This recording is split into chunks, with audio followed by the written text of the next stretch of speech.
बिस्मिल्लाहिर्रहमानिर्रहीम, अस्सलामु अलैकुम, अल्लाहुम्मा सल्ली अला आले मोहम्मद सल्लल्लाहु तआला अलैहि वसल्लम। वेलकम टू सियासी शतरंज विद तलहा जतोई। आज हर कोई यही डिस्कस कर रहा है कि क्या हमारे सियासतदान ता हयात नाअहल होने चाहिए, 5 साल के लिए, 10 साल के लिए, 2 सालों के लिए, या होने ही नहीं चाहिए। लेकिन एक जुमला हमारे honourable chief justice of Pakistan का दूध का दूध और पानी का पानी कर देता है। उन्होंने आज इस केस के दौरान फरमाया कि 2002 में कायदे आजम भी मौजूद होते तो वो भी नाअहल हो जाते। यकीनन इससे मालूम पड़ जाता है कि हमारे यहाँ सियासत का मयार क्या है, सियासतदानों का पैमाना क्या है, और यकीनन सियासत, डेमोक्रेसी, जमहूरियत आज कहां खड़ी है।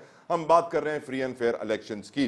यकीनन ताहयात नाअहली केस से मुतालिक बहुत इंपॉर्टेंट केस था और ऑनरेबल चीफ जस्टिस ने अगली तारीख दे दी है 4 जनवरी की, जुमेरात की, और कह दिया है कि इस तारीख को फैसला आ जाएगा, मालूम पड़ जाएगा कौन अहल रहा है इलेक्शन में लड़ने के लिए, कौन नहीं है अहल। लेकिन एट द सेम टाइम हमने यह भी देखा कि नेशनल अकाउंटेबिलिटी ब्यूरो नैब ने भी इस्लामाबाद हाई कोर्ट का दरवाजा खटखटाया और कहा कि जो 10 साल नाअहली की सजा है उसको 5 साल में तब्दील कर दिया जाए। फिर मैं ये सोचने पर मजबूर हुआ कि नैब आखिर किसकी तरफदारी करना चाह रहा है, या किसकी मदद करना चाह रहा है, या क्यों ये करना चाह रहा है, क्या वजह है कि इतने वक्त तक उनको एहसास नहीं हुआ कि 10 साल नहीं 5 साल होने चाहिए, और आज इस्लामाबाद हाई कोर्ट का दरवाजा खटखटा रहा है। लेकिन इस केस के दौरान जो सबसे काम की बात एक और थी, समझने की थी, जो कि जस्टिस मंसूर अली शाह साहब के रिमार्क्स थे। वो फरमाते हैं कि कत्ल और गद्दारी जैसे जुर्म में कुछ अरसे बाद इलेक्शन लड़ सकते हैं। यानी ऐसे लोग जो कि कत्ल के मुर्तकिब हो, इतना बड़ा गुनाह किया हो, जो ऐसे लोग जो मुल्क से गद्दारी के मुर्तकिब पाए हों, क्या वो भी चंद सालों के बाद इलेक्शन लड़ सकते हैं? तो फिर क्या मयार बचा जमहूरियत का, सियासत का, सियासतदानों का, हमारी सियासी पार्टियों का? ये सोचने की जरूरत है, आईना दिखाने की जरूरत है। और यकीनन आज के प्रोग्राम में हम ये कोशिश करेंगे कि इस केस को तफसीलन डिस्कस करें और जानने की कोशिश करें कि आखिर हम हैं कहां, हम जा किस डायरेक्शन में रहे हैं, और क्या ये बंद गली दोबारा आएगी हमारे नसीब में, क्योंकि हम अपनी गलतियों से सीख नहीं रहे हैं। लेकिन एट द सेम टाइम और भी बहुत सारी डेवलपमेंट्स मैंने आज देखी। पेशावर हाई कोर्ट में इलेक्शन कमीशन की नजरसानी की अपील पर फैसला महफूज हो गया है, जो कि पीटीआई के इंट्रा पार्टी इलेक्शंस के हवाले से था। पेशावर हाई कोर्ट ने इलेक्शन कमीशन का फैसला मुअत्तल कर दिया था, कलअदम करार दिया था, उसके ऊपर फैसला महफूज हो गया। 9 जनवरी को डिवीजन बेंच भी लगेगा उसके ऊपर। और ये भी हम जानते हैं कि आजकल लेवल प्लेइंग फील्ड की बड़ी बात हो रही है। लेवल प्लेइंग फील्ड आज पीपल्स पार्टी भी मांग रही है, पाकिस्तान तहरीक इंसाफ भी मांग रही है, पाकिस्तान मुस्लिम लीग नून भी मांग रही है, मौलाना फजलुर रहमान साहब JUIFA भी मांग रही है। जब इतनी सारी जमातें लेवल प्लेइंग फील्ड मांग रही हैं, तो फिर मुकाबला किसका हो रहा है, किस फील्ड में हो रहा है, कहां इलेक्शन का वोट डलेगा, कौन सा ये इलेक्शन है? यकीनन ये भी आज के प्रोग्राम में हम बात करेंगे। और पीटीआई ने भी वाजे कर दिया है, बल्ला हो ना हो, इलेक्शन के लिए तैयार है, मुकाबला सख्त करेंगे। लेकिन उसके अलावा जो एक और बात बड़ी अचंभे की थी, आज के अखबार में मैंने ये पढ़ा, यह आर्टिकल तो मैं बड़ा हैरान हुआ।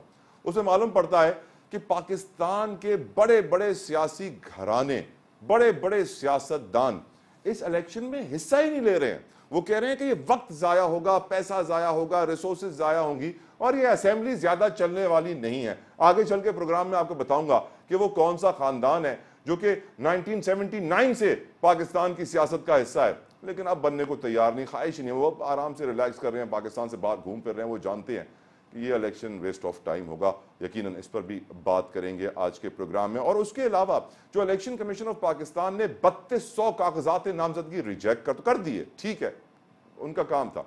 लेकिन आज फैफिन, जो कि free and fair election network एक ऑर्गेनाइजेशन है, उसने ये मुतालबा किया है कि जो आपने 3200 रिजेक्ट किए अपनी वेबसाइट पे शाया करें और बताइए क्यों रिजेक्ट किए, ताकि मालूम पड़ सके। कानून इलेक्शन एक्ट के तहत हर शख्स को, उम्मीदवार को मालूम होना चाहिए कि उसके कागजात क्यों रिजेक्ट हुए, और लोगों को मालूम होना चाहिए। और आरओज़ की परफॉर्मेंस और खासतौर पर transparency, free and fair election अगर कराने हैं तो फिर सब कुछ दूध का दूध पानी का पानी होना चाहिए, भी फिर ढकी छुपी बातें ना हो। और यकीनन इसके ऊपर अपीलें शुरू हो गई हैं, लेकिन बहुत सारे सियासतदानों ने इसके ऊपर मजम्मत की है। अख्तर मेंगल साहब ने भी मजम्मत की है, BNP मेंगल के सरबराह हैं, कि किस तरह रिजेक्शन हो रही है, क्या चक्कर चल रहा है। पीटीआई इलेक्शन ट्राइब्यूनल में जा चुकी है, सुप्रीम कोर्ट में जा चुकी है।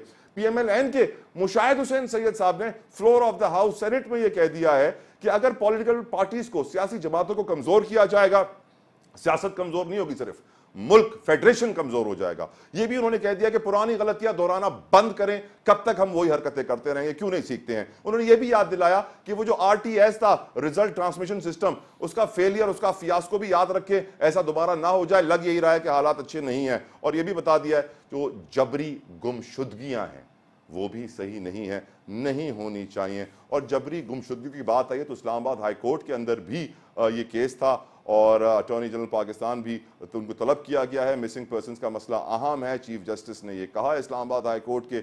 और यकीनन बहुत इंपॉर्टेंट है कि इलेक्शन सर पे खड़े हैं और हालात ऐसे साजगार नज़र नहीं आ रहे कि इलेक्शंस फ्री एंड फेयर हों और अवाम के नुमाइंदा लोग असम्बलियों में आकर बैठें।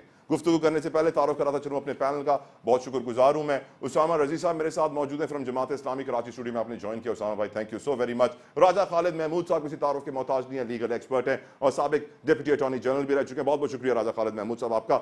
मलिक रफीक रजवाना साहब साबिक गवर्नर हैं, मुस्लिम लीग नून के सीनियर रहनुमा है। मलिक साहब thank you so very much for giving us your time. लेकिन गुफ्तगू शुरू करने से पहले एक ब्रेक जल्दी से ले लीजिए।